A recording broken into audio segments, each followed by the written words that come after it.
Thanks, James. Thanks, James.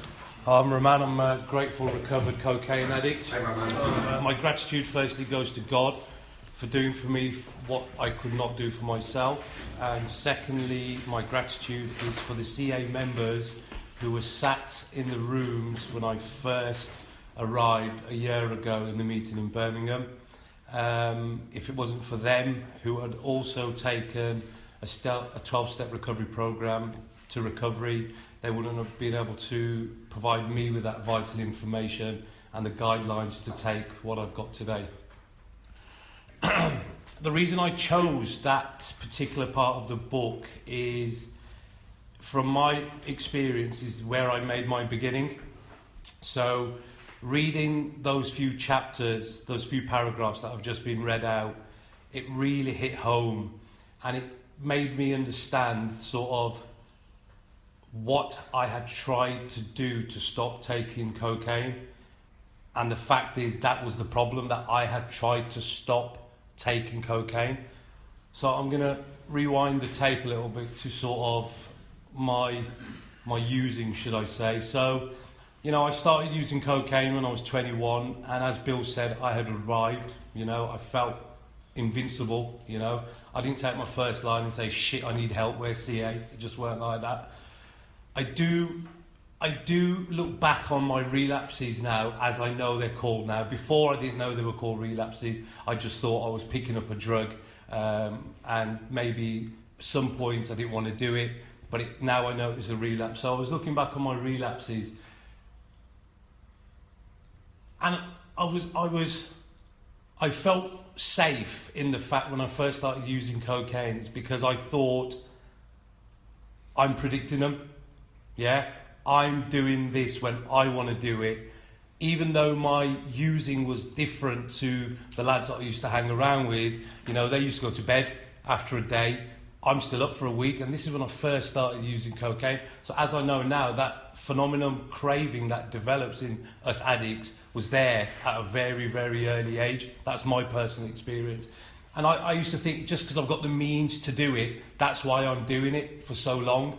I would never think to myself that I am an addict, or I've got a problem, or I will later on develop a problem as I go along. I just thought I've got this excessive behaviour, and I'm going to use on that. So I continued my journey. Again, going through relapse, I realised that I did suffer some serious consequences. I failed my degree, which was only brought apparent to me a few months ago. I actually lost a lot of friends at university, friends that I thought were quite close to me, and we made good friendships, so I lost all that. But again, I wouldn't believe that I had a problem, so I continued going. This continued for about 5-6 years, and I always used to think to myself, Raman, I've got this, yeah, I use a lot of cocaine, I see that I do use a lot of cocaine, but I'm going to be able to stop at some point. Not a problem. I've got this in the bag. I'll be able to stop at some point. So that went on for another 5 years. This is 10 years now, and I'm still under that illusion that I'm going to be able to stop. Because if I'm faced with a problem, the most natural thing for me to do is try to tackle it myself. It's just what any human being would do. Okay? So again, I went to see the doctors. I tried to get information about what I'm suffering from, and it worked for a small period of time. I had a year's sobriety, but then I was out one day and I was with people that were using. I took it off him, I went to the toilet, I came back and I gave it to him, and I went, I'm sorted, man. I didn't touch it. 2 minutes later, I was like, oh, give us that back again, will you? Yeah? So this was how unpredictable my using was getting. And it did worry me slightly at that point, but not to the extent where I wanted to do something about it, because I still thought at that point that I'm able to do this myself. And I could engage will and initiative and thought in other things, and I would successfully do it. So I thought, why can't I do this for this cocaine? It's not a big deal. So it continued for another 5 years of the same old shit, I got married thinking that, this is going to stop me from using drugs. I took cocaine to my marriage venue abroad. That didn't work out too well, so I thought, we'll carry on going, it'll stop some point. Had my first child, my second, my third. I remember holding my second child in my hand and saying to her, you are the reason that I'm going to stop using cocaine. You are that reason, and I thank God that you've come today, because I'm going to stop using cocaine today. Driving home, picked up a bag. My baby was in the car with me. A newborn baby was sat in the passenger seat, and I'm lying in coke up, man. I didn't get it, man. Yeah. So now I'm getting confused. Yeah. I'm getting confused about what's going on. Why is it that I'm picking up something that I don't want to do no more? Yeah. Some days I would go out, I'd have a beer, and I'd come back and I'd be like to my missus, I'd be like, look, man, I've sorted this out again, I'm all right. Yeah, I've come back when I've told you I'm coming back. And that would give her security in me as well. But then again, it will just crumble and I'll just destroy everything, and the same old shit would happen again.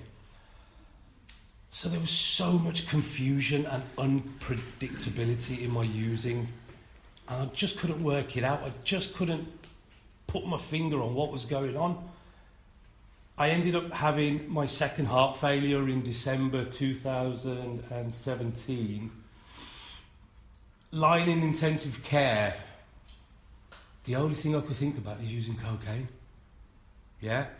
And 2 days before, I've just suffered this heart failure, which nearly killed me. I didn't get that either, man. I didn't get that. What the fuck was going on right there, man?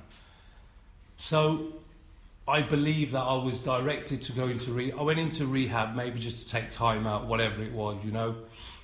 While I was in rehab, they said to me, look, you know, the third week of rehab, I said to the nursing staff, I said, look, I know when I go out there again, I'm going to use cocaine again. There's just no doubt about it. There's something that's telling me I'm going to go and I'm going to use again.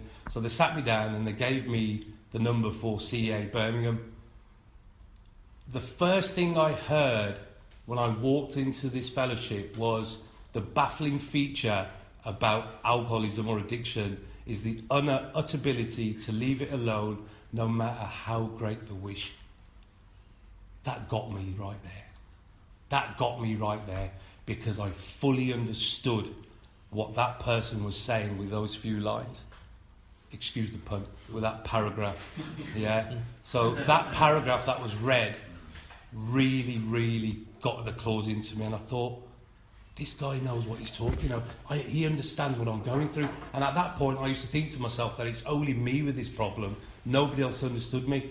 And it was because that when I was going through a process where I was trying to get better, I didn't have the vital information that I have today. And that was all directed from the big book of Alcohol Anonymous. Okay? It was written by alcoholics for alcoholics. And it's worked for me. It's worked for me. You know, I've come into these rooms, I've continued reading, and that paragraph that was just read out, or those few paragraphs that was read out today, was where I made my beginning.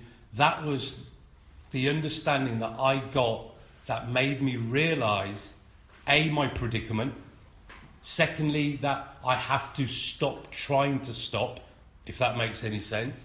Yeah, I have to stop trying to put my own resources in place because they've utterly failed me in the past, and it was only working with a recovered member who could direct me through the process, the same process that he went through, that made me realise my predicament.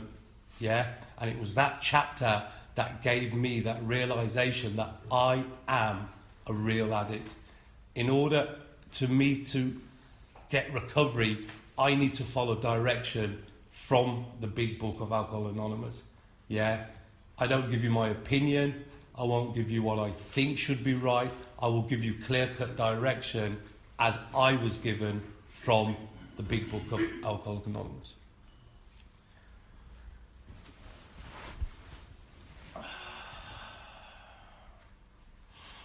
Yeah.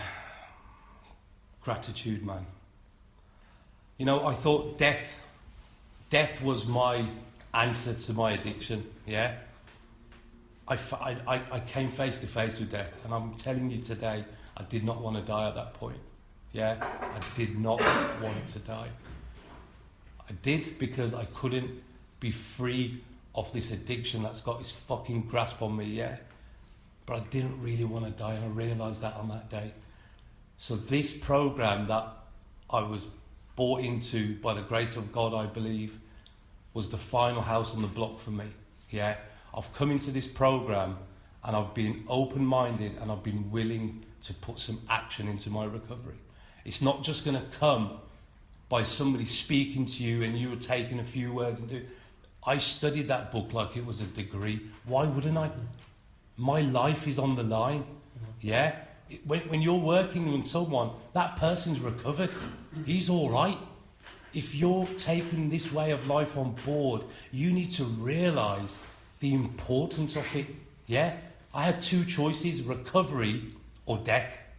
Yeah? I chose recovery, man. And now it's my duty to sit in places like this to give you my experience, hoping that you guys will be able to, and ladies, will be able to get something out of it and take this program seriously, man. Yeah? Because without that seriousness, you may as well go and have a few more experiences, man. Yeah? My experience brought me to such a place where I had no other option. I had no other option or way out. So why not give this a go? But it was my experiences that brought me to that position. Yeah? And I will emphasize and re-emphasize the importance of just finding out what you suffer from first. Yeah? See somebody who has been through the ringer, as they say in the book, has suffered the same relapse condition that we talk about, you know, and see if there is a solution for you as well. I'm going to leave it there. Yeah. Thanks, Raman.